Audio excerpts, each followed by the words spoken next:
Tonight on CTV News, criminal charges are laid after a YVR security scare. Nobody knew whether the person had nefarious intent and intended to hurt themselves or to crash into somewhere on the Vancouver airport. U.S. fighter jets are scrambled in response to a scary emergency at the airport. The suspect now charged with hijacking. From my understanding, during the sentencing, they panicked, they became nervous and didn't know what to do. Sentencing for two men convicted in a shocking hit and run that left a 47-year-old man dead. When they will be deported. As high as the trees, the peaks of the flame were like they were high, man. It was crazy. A massive fire destroys several businesses in Chilliwack. How crews scrambled to prevent catastrophic damage to the downtown strip.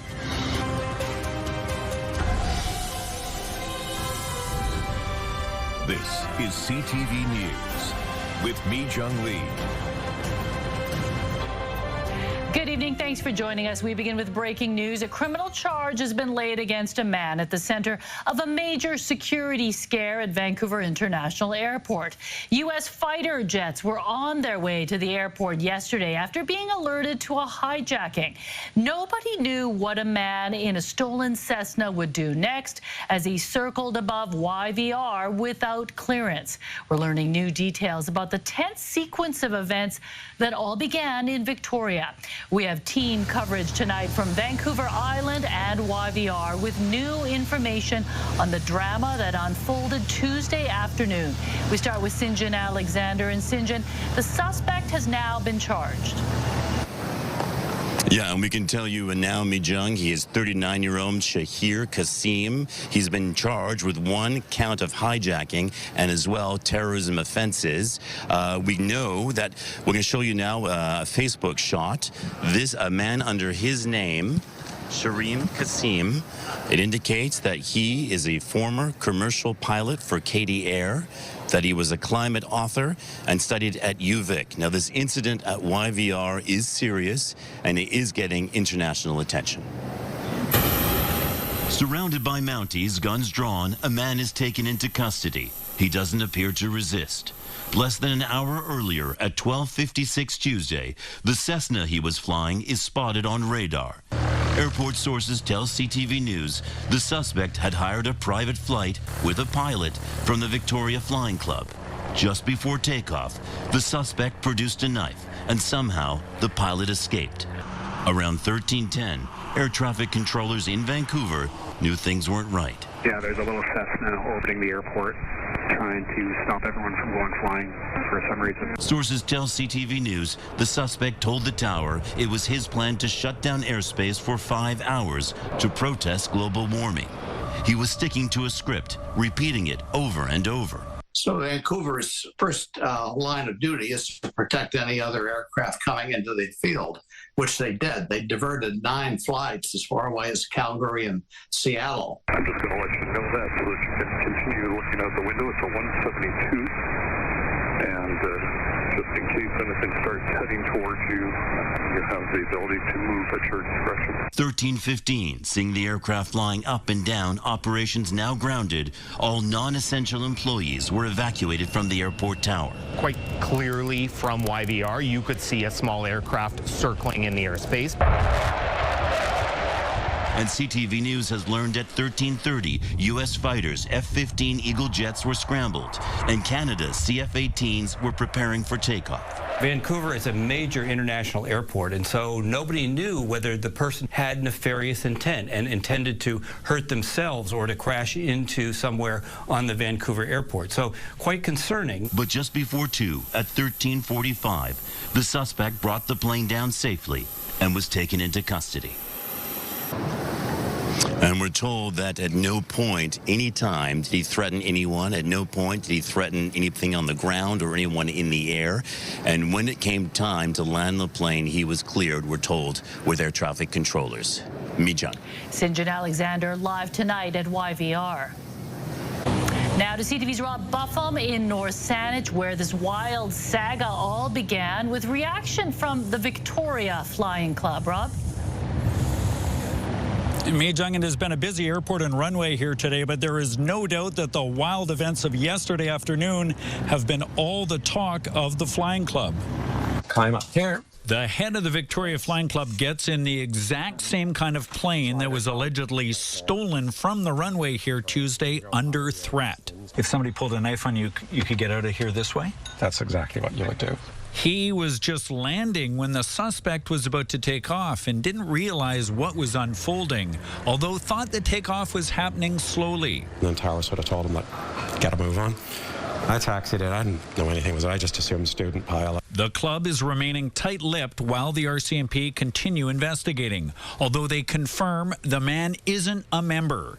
CTV has learned he was a former pilot at a now defunct airline. You have to have some knowledge, that's for sure. He must have had some experience because obviously he managed to land the aircraft okay. Keys right there, but I don't have the keys with me. In order to fly the Cessna, you'd need a key checked out from dispatch. I have quite an involved procedure for checking who the person is.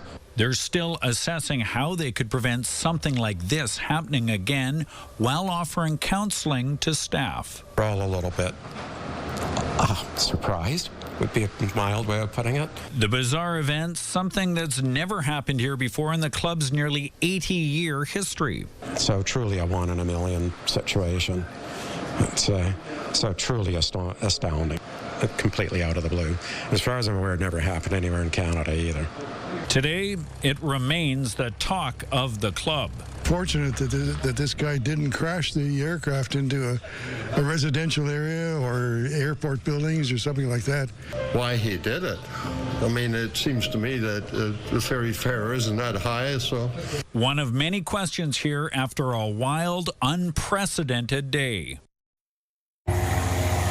We've heard from the airport authority that yesterday's events had a relatively modest impact here at the airport. Outgoing flights were grounded for about 20 minutes yesterday afternoon. Incoming flights were unaffected. In fact, they say they welcomed 3 flights here that had been diverted by YVR. As for the flying club, it's been busy all day, including this morning, but folks here are undoubtedly somewhat rattled. Hijacking. Thank you, Rob. And for all the latest news on the alleged hijacking at YVR, download the CTV News app. You can also scan the QR code at the bottom of the screen to link to us online at ctvnewsvancouver.ca. 2 young men who came to Canada on student visas are in jail tonight after being sentenced in a horrific hit-and-run in Surrey. A 47-year-old father and husband was struck and dragged to his death. CTV's Michelle Bernoro has the story and a warning. Some may find the details disturbing. It was an absolutely horrific case, and it was an extremely sad case. The case this prosecutor was talking about involves the criminal actions of 2 men, Gaganpreet Singh wearing the green shirt and Jagdeep Singh. These 2 had no previous criminal history. They made a terrible decision that day. On January 27th of last year, the 2 men in a red Mustang captured on surveillance video that night struck a pedestrian who was lying on a Surrey road. A distraught witness on the phone with 911 saw it happen. Oh my God! Oh my God! Oh my God! Oh my! What happened? Oh, someone just hit him. Right over. The 2 men got out of the car, but despite the witness telling them a man was under the Mustang, they sped off. They then drove another 1.3 kilometers with the victim trapped underneath the vehicle. From my understanding, during the sentencing, they panicked, they became nervous and didn't know what to do. The victim, identified only as JG at the family's request, was dragged 1.3 kilometers. The men then worked together to dislodge JG from under the car and left him lying on the side of the road.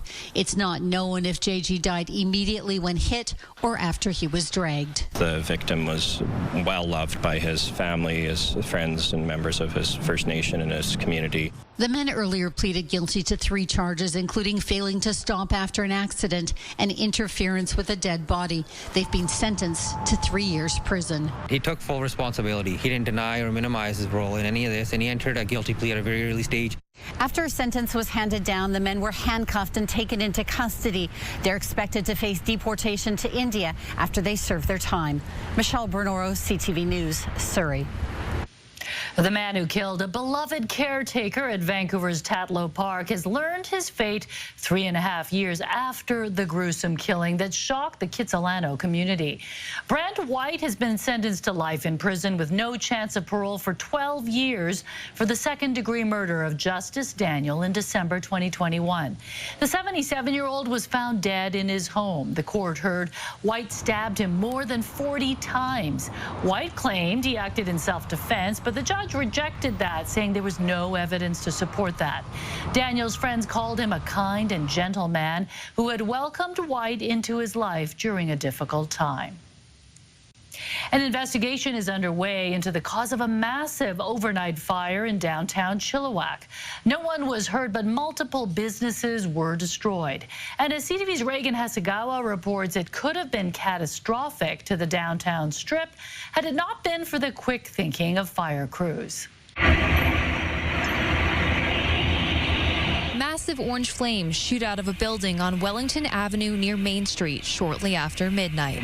As high as the trees, and the peaks of the flame were like, they were high, man. It was crazy. The fire started in the vacant apartments on the second floor and spread quickly. We think it was burning for a while before being noticed and was significantly involved in the roof space before we arrived. Crews entered the building, but the heat and smoke were too intense. They had to withdraw after a period of time due to high heat and deteriorating conditions. The fire was quite deep-seated. 2 units received smoke and water damage. 2 others are destroyed, including this wig, beauty supply, and barber shop. The owner's sons say their mother has spent months renovating it, and the grand opening was supposed to be this weekend. The space means practically everything to her. These past few months, I'm talking like 10-hour work days, 12 hours. She's in there every time. She falls asleep in there sometimes. It will be a significant process to determine whether the building is going to stay or be torn down. But as bad as the damage is, officials say the whole block could have ended up in ashes due to the close proximity of the buildings. The assistant chief is commending his crews. That was not an easy feat, and ultimately their hard work helped save that whole strip of downtown. The cause of the fire is still under investigation, but fire officials say it is suspicious in nature. Reagan Hasegawa, CTV News, Chilliwack. Crews are responding to a new wildfire that sparked south of Merritt this afternoon. The fire is burning along Highway 5A near the turnoff for Otter Lake Provincial Park. It's estimated at just half an acre in size, but is considered out of control. At this point, the highway is still open to drivers. A 40-year-old nurse is now recovering after being stabbed outside Vancouver General Hospital Monday evening. The disturbing incident is the latest in a slew of attacks on staff at VGH in recent years. CTV's Yasmin Gandam reports. It was in this parkade next to VGH on Monday evening when a 40-year-old woman was attacked, left with serious injuries, including to her face. They're not life-threatening injuries, but they are serious injuries, serious enough that they required hospitalization and medical care. It happened just after 7 p.m. when the woman, who is a healthcare provider, was walking to her car. Now police are investigating. At this point in the investigation, we're still working to determine who is responsible and what the motive was. We're in the process of collecting all of the evidence that we can. The BC Nurses Union confirmed the woman attacked was a nurse and she was stabbed.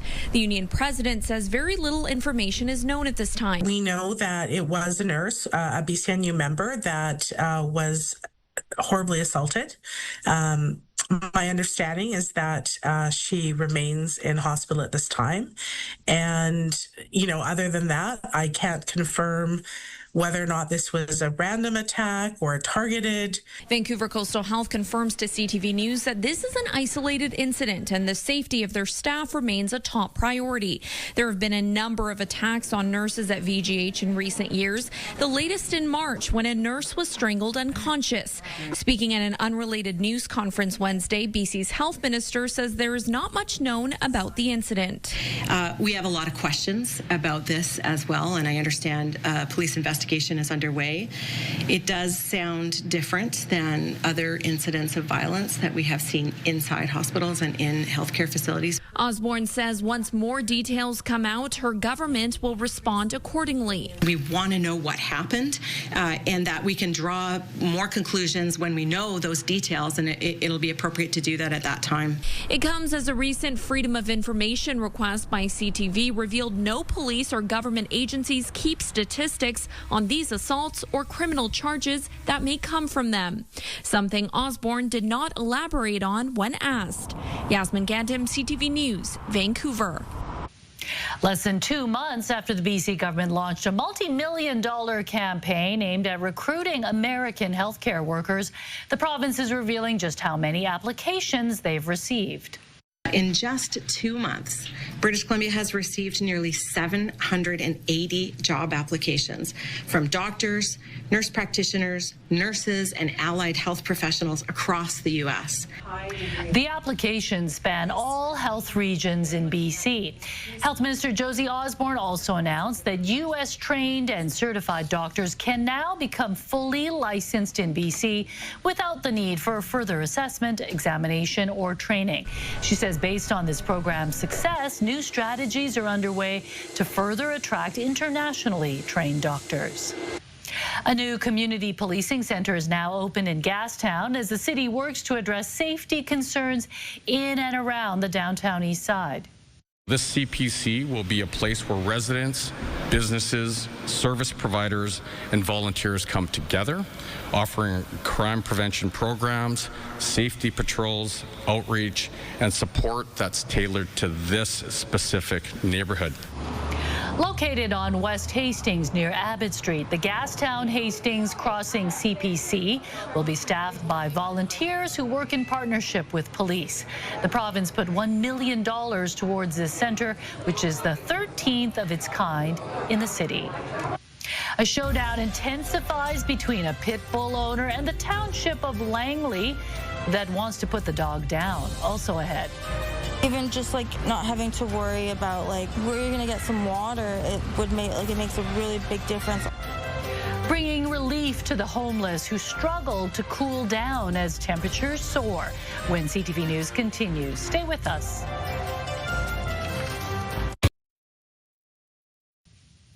During this prolonged hot spell, former Crab Park campers are using what they call a cooling bus to provide water and other supplies to people in the downtown east side. They say a Vancouver policy banning daytime camping is cruel. CTV's Martin McMahon has more. When the sun beats down, it can be a tough go for any of us. But on the downtown east side, a concrete expanse with less tree cover than other parts of the city, and many people suffering the effects of poverty, the sun somehow feels harsher here. Waking up in a tent so dehydrated, like you guys have been camping, right? Imagine being camping, you wake up like so dehydrated, and it's like sometimes we don't have like the funds and stuff available to get the water. With that in mind, enter this cooling bus, run by those who formerly lived in encampments, including Kiana McDermott. We want water and chips and yogurt. You want yes to everything? Those operating the bus are handing out cold drinks and snacks, as well as harm reduction supplies. It gives me like purpose and stuff. Like I've needed help before, and there's been people out there that have had the compassion that has helped me, and I feel like that's helped me like really progress in my life. You know, like I'm no longer like in those like in the position I once was. It's appreciated by those living on the downtown east side. It's a good thing. That one's really right, because people need more access to stuff like this, especially during the heat. The bus operators describe Mayor Ken Sims' policies as cruel, specifically decisions to shut down various encampments. But Sim and his office maintained the tent cities were dangerous, sharing pictures of seized propane tanks. There are weapon caches there, guns, knives, crossbows. It was an untenable situation. Our team spent 8 months literally going one by one to every individual out there to make sure that they had the supports in place, finding them suitable shelter space, what have you. This all comes amid a legal challenge by the BC Civil Liberties Association. It argues banning people from setting up tents in public areas during the day violates charter rights. Martin McMahon, CTV News, Vancouver.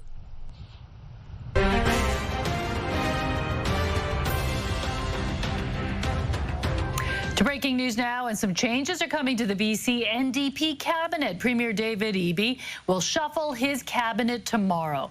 The Premier's office is not saying how many positions are being shuffled, but described it as focused and strategic. The ceremony will take place at Government House in Victoria. And Anne is here. I'd like to shuffle some of the hot air away, I think. Away from your house to other people's houses that have air conditioning, that kind of thing? That would be handy. Yeah. It doesn't quite work that way, though, does it? It doesn't, unfortunately. A couple more days of hot weather, and yesterday we had record-breaking temperatures, so here's a look at the records that fell yesterday. Chilliwack, 34.5 degrees. Squamish saw 33.7. White Rock, 32.3, breaking a record set back in 1941. Malahat saw 32.5. And Qualicum Beach at 30.5 degrees. So as we head through the overnight, we're still going to see another warm night, dropping down to 17 degrees only. And then we'll do it all over again. Sunny and hot tomorrow with temperatures between 26 degrees near the water, 31 degrees inland. But factoring that humidex, it will feel like 34. CTV Weather brought to you by Expedia Cruises. Plan, book, and safeguard your journeys. Explore the possibilities at expediacruises.ca. A couple more hot days before a cool down, just in time for the weekend. I've got those details coming up. So is this a little hotter than usual for this time of year? Oh, yeah, well above seasonal for sure. Okay, well, just stay hydrated. Okay, thanks, Anne.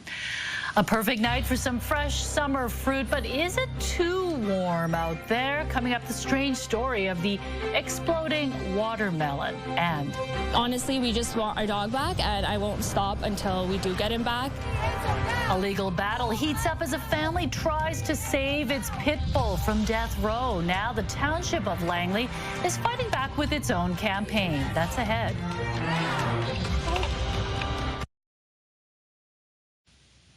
A BC dog owner is in a heated battle to get her dog off death row. Her pit bull was seized by authorities after it was deemed dangerous following multiple biting incidents, and it's now slated to be euthanized. Today, the dog owner and supporters took their fight to City Hall, demanding her pup be set free. CTV's Kevin Chilliwack was there.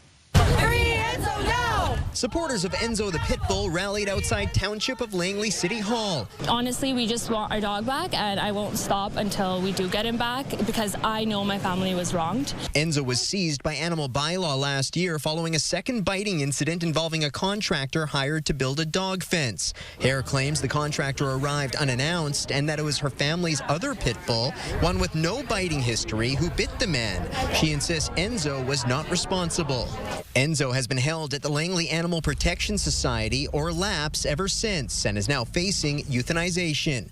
Hare went public, hired a lawyer, and launched a petition that's garnered more than 10,000 signatures. While Hare is taking legal action to get her dog back, she's also facing a lawsuit of her own from the man who was bit. Just with the case still going on, I'm not allowed to comment on that. A civil claim was filed last May by Brandon Fox. It reads, after entering the backyard to bring fencing materials, a rear door of the residence was opened, allowing two dogs, Enzo and a female pit bull, to enter the backyard. The dogs were uncontrolled and viciously attacked the plaintiff, repeatedly biting him. The Township of Langley recently launched its own public campaign, dedicating a website to the matter called For the Record, challenging many of Hare's claims, including allegations of animal abuse during the seizure. And I support the decision of management to put out the facts, to put out additional information for everybody to have that information. The township says contractor Brandon Fox underwent multiple surgeries on his arm, and both Fox and another witness claimed Enzo responsible. He posted this photo last year. Fox declined CTV's request for an interview. The mayor says council does have the power to intervene and potentially save Enzo. And if council wanted to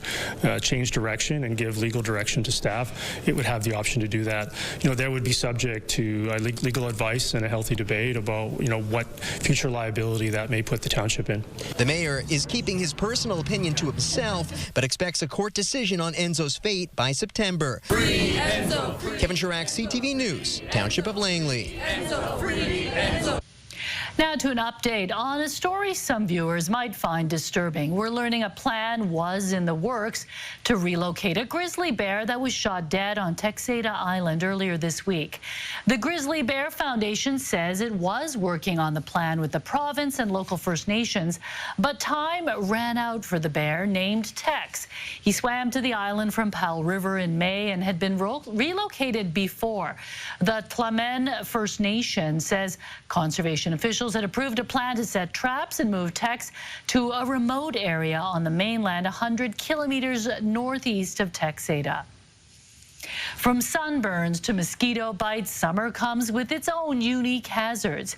But there's one you've probably never had to worry about: exploding watermelon. CTV's Matt Gilmore explains. It popped like a balloon. Water went everywhere. You may have seen videos like this circulating online. Can anybody out there tell us what the hell is going on with our watermelon? Of watermelons oozing foam, the insides turned to mush. One CTV viewer who wished to remain anonymous because of his work sent us these pictures of a watermelon he bought earlier this month that exploded on his kitchen counter hours after he brought it home from the store. It's actually a very natural process of fermentation, basically. Food industry expert Sylvain Charlebois says it's actually not uncommon for watermelons to explode during extreme heat. Sugar gets converted into gas inside the watermelon when it gets really, really hot, especially in the summer. And because the peel is thick and airtight, pressure can quickly build. You can easily make a natural bomb out of it because it's so tight and the gas will stay inside. Charlebois says it's a good idea to check watermelons for bumps or dents before buying them. Signs the watermelon has already started to ferment, usually because of a mistake during transportation. Sometimes there's a breach in the cold chain, which could actually trigger the process of fermentation prematurely. So by the time the product gets to the store, it's already too late. It's most likely the reason this watermelon exploded shortly after it was brought home. Charlebois says you should never eat a watermelon that's started to ferment and recommends taking it back to the store for a refund. Matt Gilmore, CTV News. It's not the first thing that comes to mind when most people think about cancer treatment. And those benefits, they're comparable to what you would see with some of the drug treatments. Coming up, the new study showing the immense benefit of working out while and after being treated for cancer. That's next.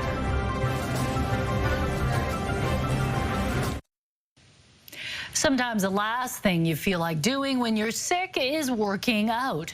But an Alberta team is studying how exercise after and even during cancer treatments can provide survival benefits. CTV's Alicia Fieldberg reports.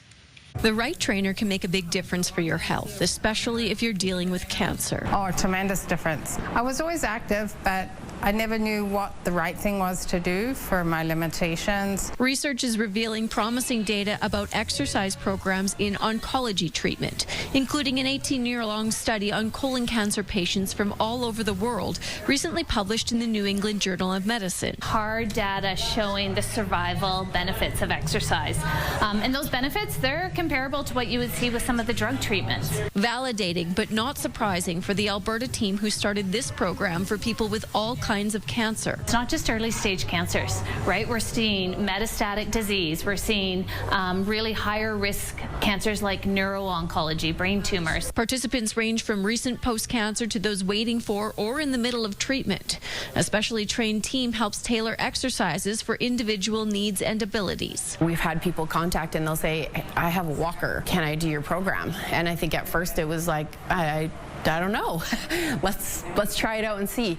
And then we can see like, hey, we're able to get these people into the class. The social side of class is just as important. Just being able to talk to people that are in the same situation as I am just helps me greatly. The program isn't currently funded by the province, but this group hopes that changes. Because people need it.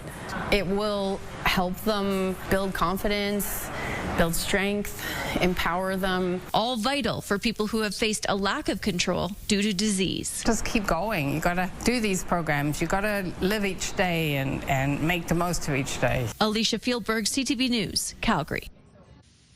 An artist in Italy has created an image of the Pope using his tractor.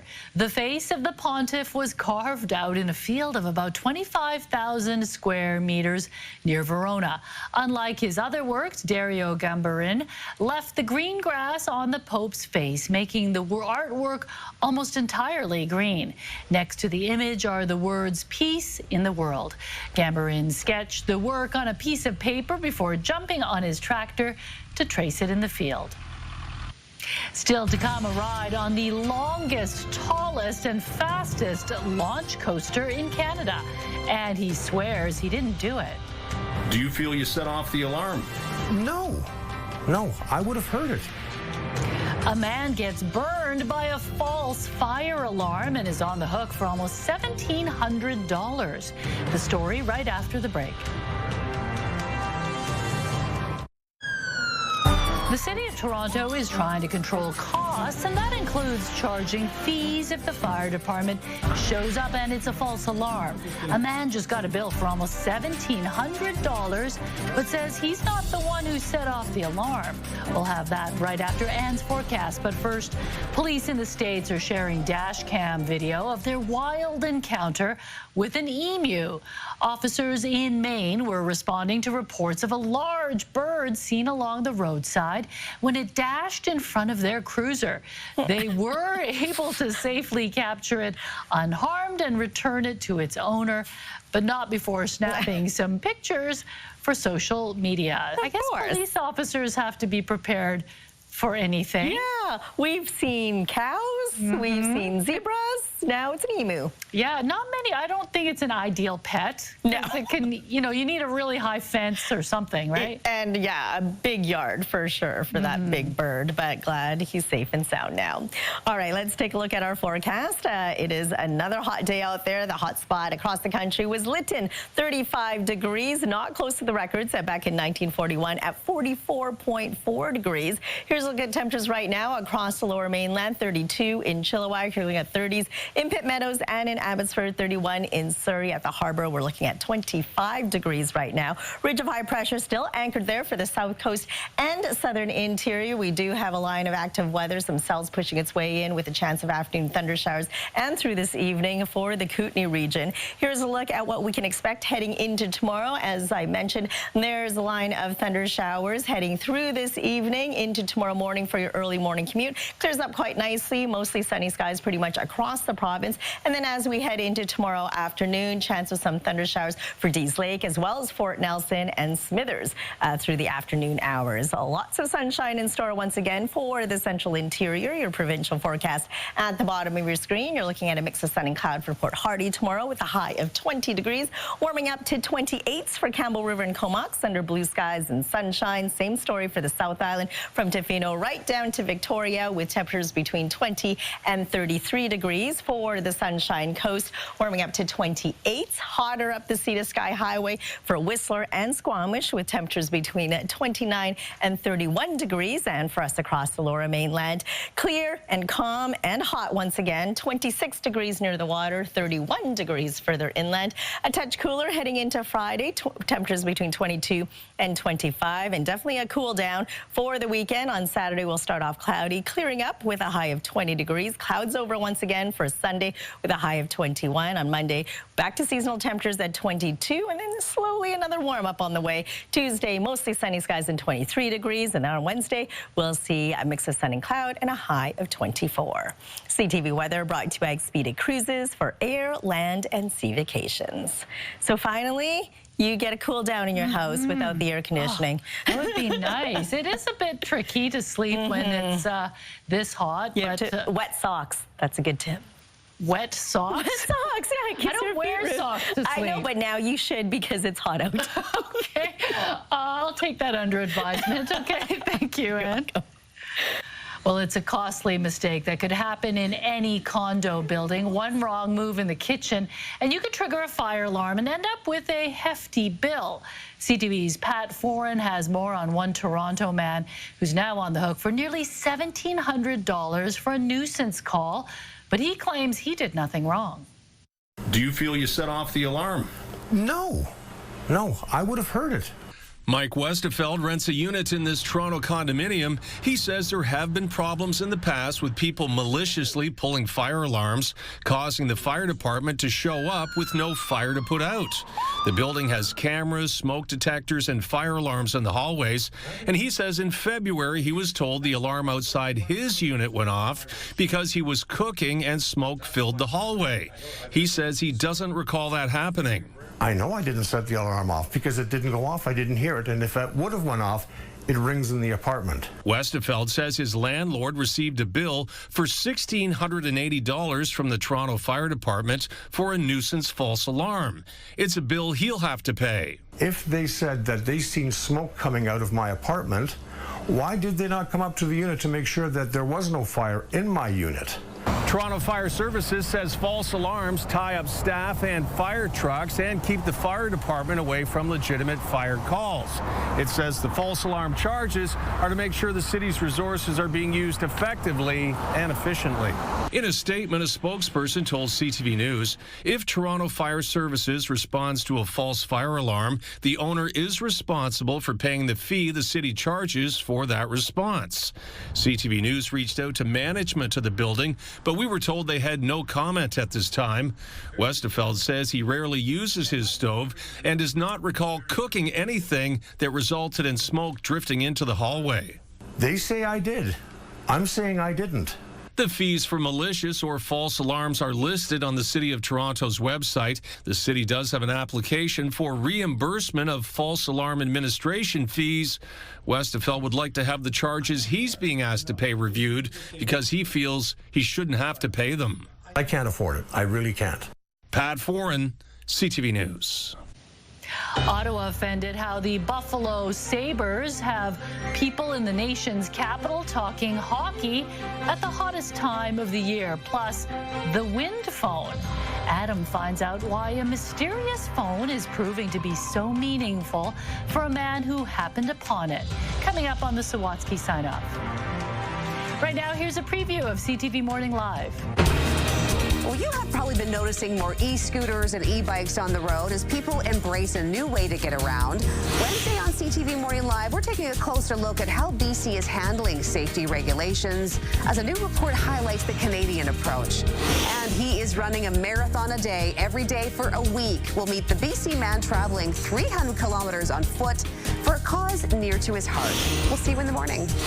News, weather, and traffic. It's everything you need. CTV Morning Live, weekdays 6 to 9.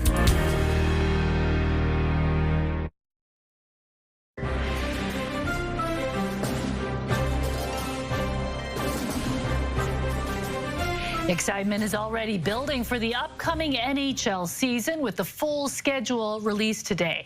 And the Canucks are having some fun with the announcement. Wake up. The schedule released today. That's today?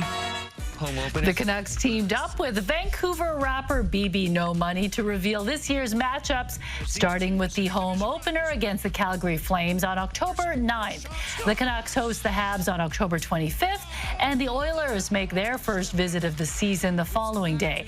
The Toronto Maple Leafs are in town Saturday, January 31st. The Buffalo Sabres are also having fun with the NHL schedule release, turning to their city's most famous dish to chirp their competitors. The team released photos ranking their opponents as chicken wing flavors. The Canucks flavor is dubbed Brother, Where Art Thou?, a reference to Captain Quinn Hughes and his two brothers, who play for the New Jersey Devils. The Senators, on the other hand, got a much less creative flavor plain. And that has left a bad taste in the mouth of Ottawa residents. No, not for the Sens. Not for the Sens, no. We can't call it plain. We'd have to call it, this is our year. There's nothing plain about Ottawa. I'm tired of that saying. Wings also played a role in the Senators' schedule release video. In an apparent nod to the Buffalo Sabres, the Senators' mascot Spartacat loads wings into a Master Blaster and then fires them at a black T-shirt. Canada's Wonderland has just unleashed what it's calling its most extreme ride yet. Okay, here we go. No, I'm not going to scream. Yes, I probably will. Alpine Fury is not for the faint of heart with 9 wild inversions. The ride starts by launching passengers into Wonder Mountain before shooting them out 50 meters into the sky at speeds of 115 kilometers on a track that spans the park. From start to finish, it takes 1 minute and 20 seconds to complete. It's now the longest, tallest, and fastest launch coaster in Canada. Like fun. Would you ride that? Yeah. Wow. No, thank you. I will watch Mary ride it. Yeah, I'll stick with the PNE roller coaster. It's smaller and it doesn't go upside down. Oh, okay. Okay, if you thought you had seen it all when it comes to deviled eggs, think again. Chocolate chip cookie dough has become the featured deviled egg flavor for this year's Ohio State Fair. The Poultry Association says it's an appetizer and dessert all in one, and a blend of indulgence and nostalgia. There are 5 additional deviled egg flavors, including hot honey, everything sriracha, peach, and Columbus pizza. Where does the nostalgia come in? Who had cookie dough eggs growing up? I think just cookie dough. People used to eat raw cookie dough. That's I did just that wrong. sometimes. I like just, I did too. Plain deviled eggs. Yeah. I feel like I look like an egg right now. Don't mess with the classic. Okay, Mary, what's coming up tonight? Isabella Zaffarisi is working on a story, Mijung. An affordable rental development for residents with disabilities is on hold in Port Coquitlam because councillors expressed concerns about the shortage of parking. The province says it's disappointed and questions whether council supports affordable housing. We'll have more on this at 11:30. Mijung. All right, thanks, Mary. A man in Victoria was looking for a sign when he found something called a wind phone. It wasn't connected to a line or network because it's not meant for phone calls. It's a tool for grief. Now the man can't pick it up or let it go. Adam explains in tonight's Sawatsky sign-off. David and his dog are walking along the water, not far from where he and his siblings once rented a boat to say goodbye to their parents at sea. We poured out the ashes and a family of orcas started jumping, and the captain said, "Wow, you couldn't have scripted that any better." And ever since, David's been hoping to see some other serendipitous sign. You know, everybody says, "Oh, I saw Mom here and here," and it's been dead silent for me. And then he happened upon this that someone set up along the path. An invitation, according to these instructions, to communicate with loved ones you've lost by phone. What would I say, right? I'm not ready. So David left the phone. I walked down the path in tears. But the phone didn't leave him. I was moved. I was touched. And the next day, he's returned. I think it's a really special idea. The sign says it's a wind phone, inspired by an unconnected phone booth in Japan to connect with the dead following a devastating earthquake. It's the only number I ever had. The number he started dialing as a kid and never stopped calling as a grown-up on his old home phone, now displayed at his place after having to sell his parents. Every Sunday, gotta call Mom. Nope. Every time there's a hockey game, gotta call Dad. But today, this is not a call David can complete. I can't do that today. I'm not ready for that. Because although the notebook beside the phone is filled with messages from other folks feeling grateful for the opportunity to say what they wish they had, David is wanting to hear what he no longer can. Just reassuring. Reassuring that it's all okay. But how can we really hear, the wind phone seems to say, unless we listen? All these years I've been waiting for a sign, and maybe it's just me. I gotta pick up the phone and call. And when he's ready for that, David now knows he doesn't have to happen upon a wind phone. At any time, he can pick up that old home phone and really hear everything is okay. Adam Sawatsky, CTV News, Victoria. I've never heard of a wind phone before. Before today? No. Yeah. Never heard of Yeah, one. really interesting idea. And it really Yes. does make you think. Yeah, and it's great for people who, you know, feel like they didn't get to say what they wanted to say. And we were all saying, we do like these old phones, these old landlines, right? Yeah, they should make those as cell phones. That'd be great. All right, let's take a look at our scenic snapshot tonight. Sunny and hot day in Silverstone Beach and Seychelles. Thanks, Doug, for sending this one in. And we want to see your scenic snapshot as well, so email us at scenicsnapshot@ctv.ca. And hot again tomorrow. That's right. Too, right? Okay. Try the cold, wet socks. Wear it tonight, I promise you. All right, thanks for joining us. Good night.